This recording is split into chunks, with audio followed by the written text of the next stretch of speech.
Hi everyone, welcome to my channel and welcome to episode 1 of the series What Ireland Sounds Like, a new series where we explore how Irish music and dance have carried centuries of history, struggles, and identity. In previous series, we looked at how music can shape and have a major role in a lot of historical events like the one in Vietnam War, or its connection with cultural events like the one in American Pie.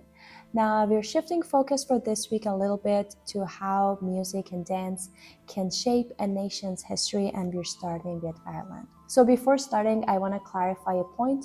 Today, Ireland is divided into two regions. There is a Northern Ireland that the capital is Belfast and is part of the United Kingdom.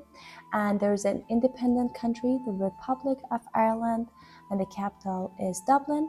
This division that is rooted in long and complex history started in 1921 or 2, so it's fairly recent. So for this series, when I'm saying Ireland, I'm mostly referring to the Republic of Ireland. I know there is a lot of shared history and similar traditions in music and dance, but I just want to clarify that. And now let's get started. Today we're talking about one of the most famous and unofficial anthems of Ireland. It's called the Fields of Athenry. To understand Irish music, you have to understand Irish pain. One of the most defining national traumas of Ireland is the potato famine, is the Great Famine, which lasted from 1845 to 1852. A potato blight wiped out the main source of the food for mostly the poor people, and under the British colonial system, the export of food continued even when people were starving. Over 1 million people died and over 2 million people forced to move the country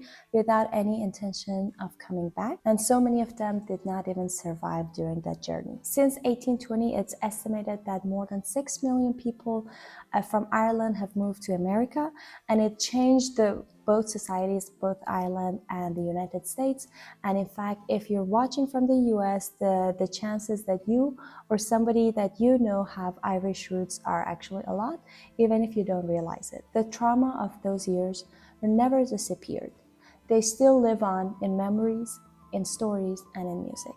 The song we're looking at today, The Fields of Athenry, was written in 1979 by the Dublin songwriter Pete St. John. Even though it's a modern Irish composition, it feels like it's been sung for generations. It tells the story of a man named Michael who steals food for his family during the Great Famine, but instead he gets arrested and is sent to a prison colony in Australia, and leaving his wife Mary and his child behind. It's written in the style of a traditional Irish ballad.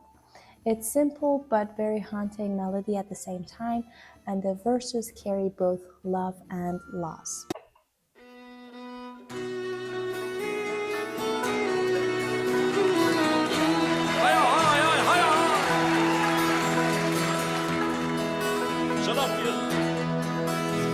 I alone the prison wall. I heard a young girl calling,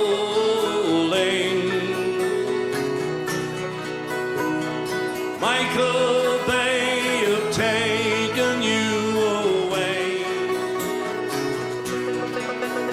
for you stole Trevelyan's car, so the young might see the mark. A prison ship lies waiting to bay. Lord, I the fields of Athenry, where once we watched the small free birds fly. Our love was on the wing. We had dreams and songs to sing. It's so lonely round the fields of Athenry. So there are so many versions of this song, but the most famous one is sang by Paddy Riley. This version is kind of like he's singing it with the Dubliners, which I absolutely love.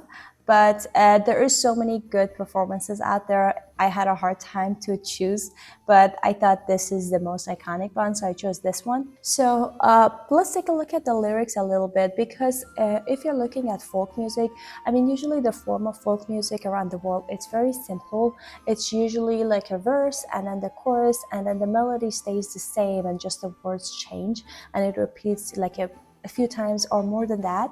But what makes this one very interesting and distinctive is the lyrics. I think it's at the same time that it's beautiful, it also hides like something restrained in the words, that it makes it powerful at the same time that it's very sad and tragic.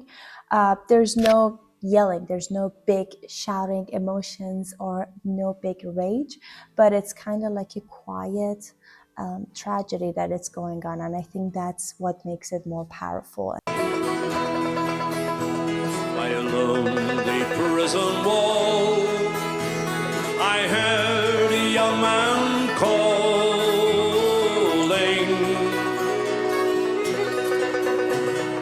Nothing matters, Mary, when you're free.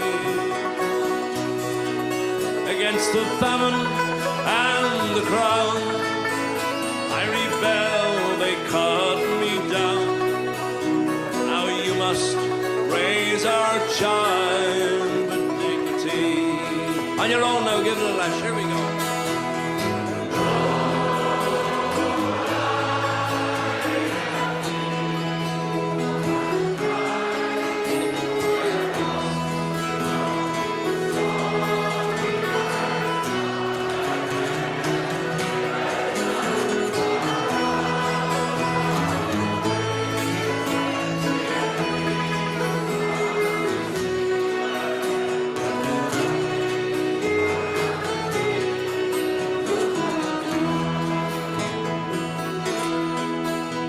By a lonely harbor wall.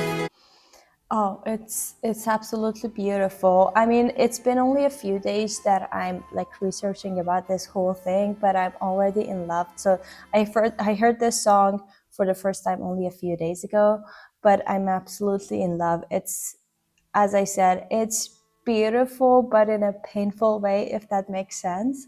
Let's just finish it, and then we want to talk about a little bit more about it.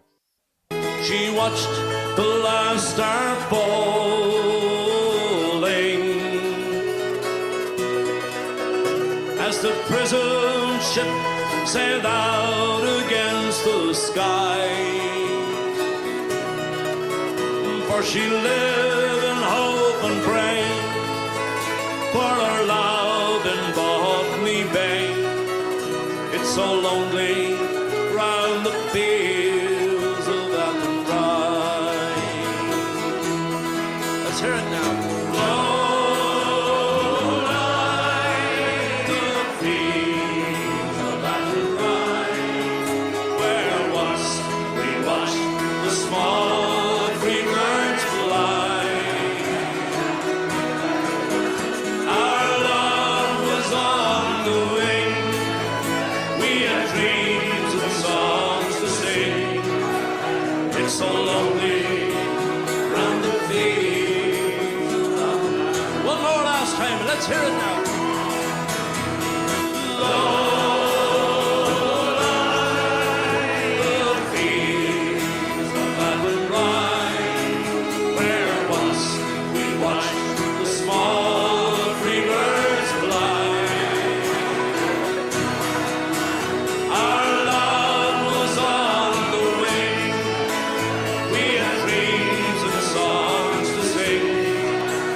It's so lonely round the fields of Athenry.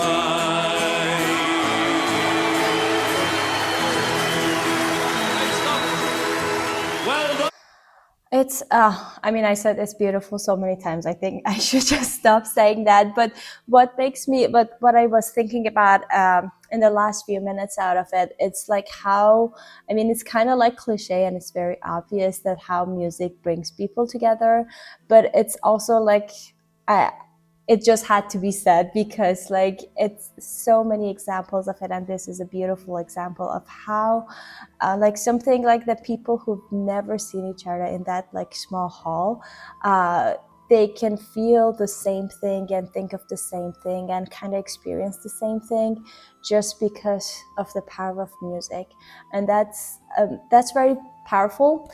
That's like, it made me think that a lot of countries have the same kind of like they have the same memories and histories, that it's the same, like the story of like being poor and then being sent to prison just because you're trying to save your family, and all the injustice in the world. I feel like if you look at like every country's history, it's the same thing, and it's music that helped like make it a little like live on in our memories, but also make something beautiful out of the whole tragedy. So as we talked about, it's just not just a song, it's called a touchstone, and it's like a lot of matches that I've seen that they sing it.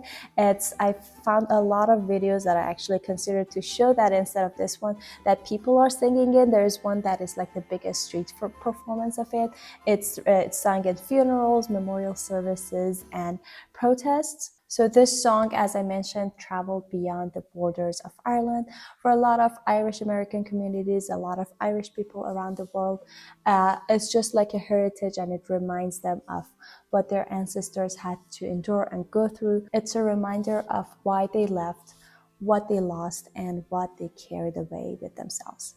So we started this series with the Fields of Athenry because it had everything that our Irish music can have. It had beautiful melodies, beautiful world, sad history behind it, and a lot of resilience and grief at the same time. In the next episode, we are going to talk about Danny Boy, another Irish ballad that is filled with longing and farewell. Thank you guys for watching. Please don't forget to like this video and subscribe to my channel. Also leave me a comment of what you think about this episode or the whole series. I'll see you tomorrow with Danny Boy.